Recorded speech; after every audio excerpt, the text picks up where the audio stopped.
Australia کی وزیر خارجہ منگل کو چین کا دورہ کریں گی، جسے دونوں ممالک کے درمیان تعلقات کی بحالی کی علامت سمجھا جا رہا ہے۔ فرانسیسی خبر رساں ایجنسی AFP کے مطابق یہ 4 برسوں میں کسی آسٹریلوی وزیر خارجہ کا پہلا دورہ ہوگا۔ آسٹریلیا کا کہنا ہے کہ پینی وونگ سفارتی تعلقات کی 50واں سالگرہ کے موقع پر بیجنگ کا دورہ کریں گی اور چینی ریاستی کونسلر اور وزیر خارجہ وانگ جی سے ملاقات کریں گی۔ آسٹریلوی وزیر اعظم انتھونی البنیز نے دورے کا اعلان کرتے ہوئے بتایا کہ آسٹریلیا چین کے ساتھ ایک مستحکم تعلقات کا خواہاں ہے۔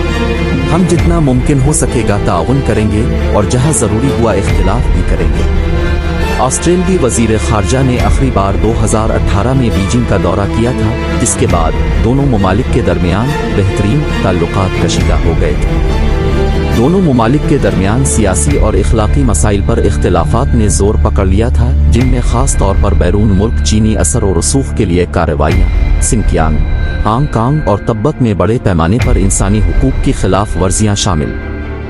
چین کے کمیونسٹ رہنما آسٹریلیا کی جانب سے منظور شدہ فرم ہواوے پر G5 نیٹ ورک کو چلانے پر پابندی عائد کرنے کے فیصلے اور کووڈ-19 کے پھیلاؤ کی تحقیقات کے مطالبے کی وجہ سے مشتعل ہو گئے تھے۔ اس کے جواب میں چین نے خاموشی سے آسٹریلوی سامان کی ایک رینج پر پابندیاں عائد کر دی تھیں اور اعلیٰ سطح کے رابطوں کو روک دیا تھا۔ سرد تعلقات کا خاتمہ اس وقت ہوا جب آسٹریلوی وزیر اعظم نے نومبر میں بالی میں چینی صدر شی جن پنگ سے ملاقات کی۔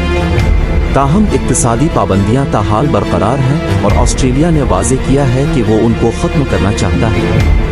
کینبرا نے بیرون ملک خطرات سے بہتر طریقے سے نمٹنے کے لیے وسیع پیمانے پر فوجی اصلاحات کا آغاز کیا ہے۔ ماہرین کا خیال ہے کہ تعلقات میں یہ تبدیلی صدر شی جن پنگ کی قیادت میں چین کی تیزی سے فوجی طاقت میں اضافے اور بیرون ملک زیادہ جارحانہ انداز اپنانے کی وجہ سے ہوئی۔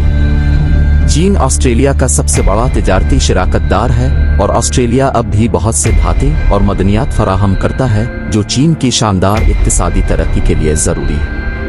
آسٹریلیا چین وزیر خارجہ چین کا دورہ تعلقات بحال